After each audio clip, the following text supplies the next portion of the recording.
pós-graduação em Engenharia de Minas. E, neste momento, estou aqui para entregar a atividade 2 da disciplina Aglomeração, Desaguamento e Tratamento.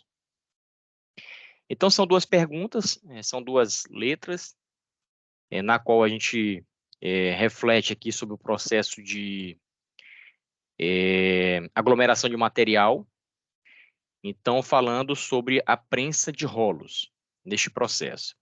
Então, a primeira a reflexão que a gente tem é que, segundo o Narita, de 2015, existem basicamente duas formas de briquetar, né? Duas briquetadeiras, né? A briquetadeira extrusora e as briquetadeiras por meio de prensas de rolos, onde nós faremos a ênfase aqui neste trabalho.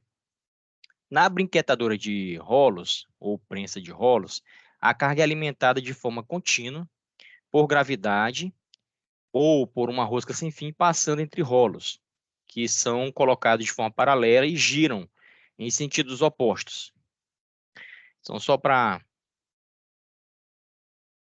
ilustrar aqui, o que acontece é exatamente isso, são rolos paralelos que giram em sentidos contrários, e o material é alimentado por cima, fazendo com que nessas cavidades dos rolos ocorra o prensamento do material e este é expulsado, né, para fora do sistema, gerando aí os briquetes.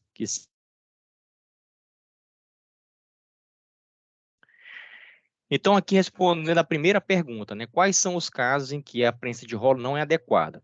Bom, a prensa de rolo ela tem diversas vantagens, né, para a sua utilização, né, principalmente aí quando se compara com a extrusão, no sentido de que a gente precisa de pressões elevadas, né, para poder fazer com que os materiais aglomerados eles passem ali pelos rolos e sejam formados, né, os aglomerados. No entanto, a briquetagem tem uma dificuldade com relação a materiais mais pegajosos, porque esses materiais, uma vez que passam entre os rolos, eles têm mais dificuldade de sair, eles ficam agregados dentro das formas e a saída deles, a extração é prejudicada. Então, nesse tipo de equipamento, o ideal é que não se utilize materiais muito pegajosos, porque dificulta a formação dos briquetes. Já a segunda pergunta, que pede para explicar sobre os 4 estágios do processo de briquetagem na prensa de rolos, então esses 4 estágios são a preparação, a mistura e a compactação e o tratamento térmico. Na preparação, são definidas as características de compactação do material. E isso ajuda em obter o valor máximo de pressão utilizada, em definir a taxa de compactação suportada, conhecer o coeficiente de atrito do material para exatamente não fazer com que o material se quebre após ele ser projetado para fora do sistema de rolos. Se poderá acontecer, né, da superfície dos briquetes ser prejudicada ao cair, quanto ao tipo, né, de aglutinante ou ligante que será necessário, preciso para o processo de mistura, de maneira que tenha uma boa resistência, né, aos briquetes, e conhecer também a qualidade do material briquetado. Então, esse processo de preparação, ele nos ajuda em tudo isso.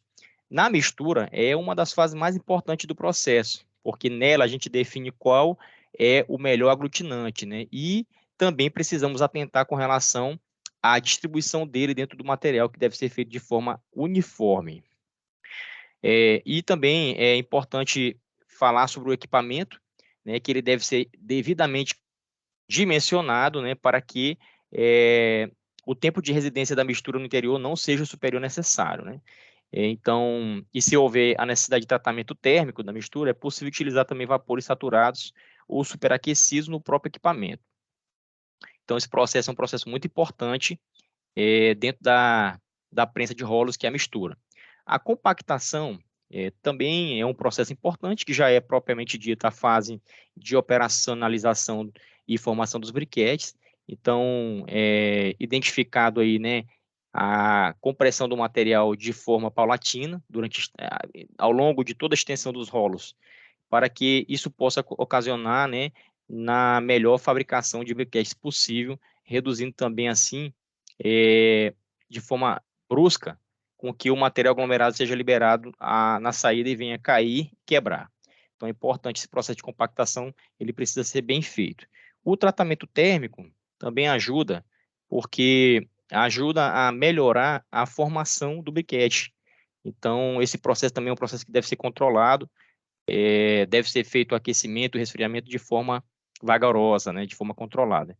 Então, está aqui as duas respostas da atividade 2 da disciplina de aglomeração, desaguamento e tratamento térmico.